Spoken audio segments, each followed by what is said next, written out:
हाय, जय Guru ji. Merry Christmas to everyone. आज है 25 दिसंबर और है क्रिसमस। और ये हमारी बगल में नेबर हैं आंटी, उन्होंने हमें केक दिया था क्योंकि वो क्रिश्चियन है। और फिर हम रेडी हो गए थे, शाम को निकल गए थे घूमने के लिए।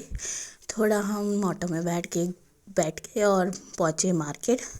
थोड़ा हमें शॉपिंग वगैरह करनी थी तो हमने सोचा चल लेते हैं मार्केट। तो हमें कुछ ज़्यादा वहाँ समझ नहीं आया, तो फिर हम उसके बाद चले गए थे मॉल, हमारे पास में ही है पैसिफिक। तो हम वहाँ चले गए थे। वहाँ तो बहुत ही अच्छा डेकोरेशन कर रखा था वहाँ पे। और ये देखो भाई को अपने ट्री के पास खड़ा है लेकिन फ़ोटो खिंचवा के राज़ी नहीं था।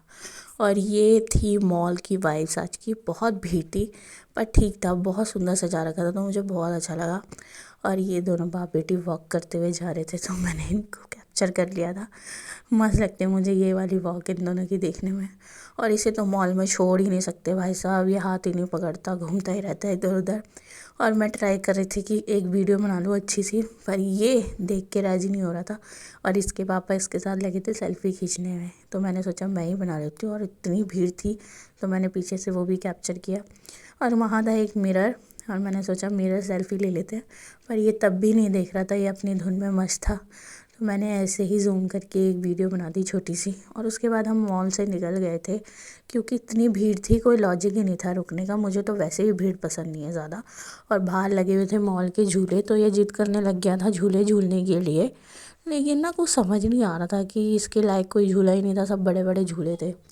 और उसके बाद हम फिर दूसरी मार्केट चले गए थे। वहाँ पे हमने बहुत सारी चीज़ें देखी, कुछ सामान, कुछ गुरु पा के लिए, कुछ अपने लिए भी देखा, पर ज़्यादा कुछ समझ नहीं आया। बस नन्ना के लिए समझ आया, अपने लिए भी कुछ कुछ देखा। पर ठीक है, जैसी भी चीज़ें थी ठीक थी, बट कुछ कुछ फाइनल भी किया, कुछ कुछ नहीं भी किया। एक आध चीज़ अपने लिए भी ले ली और इनके लिए भी और नन्ना के लिए भी, पर ठीक था। फिर हमें लग गई थी बहुत ज़ोरों की भूख, बहुत रात हो गई थी। तो हमें वहीं पर ही एक रेस्टोरेंट था, वहाँ पे हमने डोसा लिया, पाव भाजी ली। ये आ गया था हमारा गर्मा गर्म डोसा, तो हमने ये खाया। पाव भाजी इतनी टेस्टी थी कि मैं बता नहीं सकती। और डोसा मैंने इतने दिनों बाद इतना टेस्टी खाया और इन भाई साहब को खिलाने की कोशिश की। और फिर हम ऐसे ही घर वापस आ गए थे और दिन को किया बाय।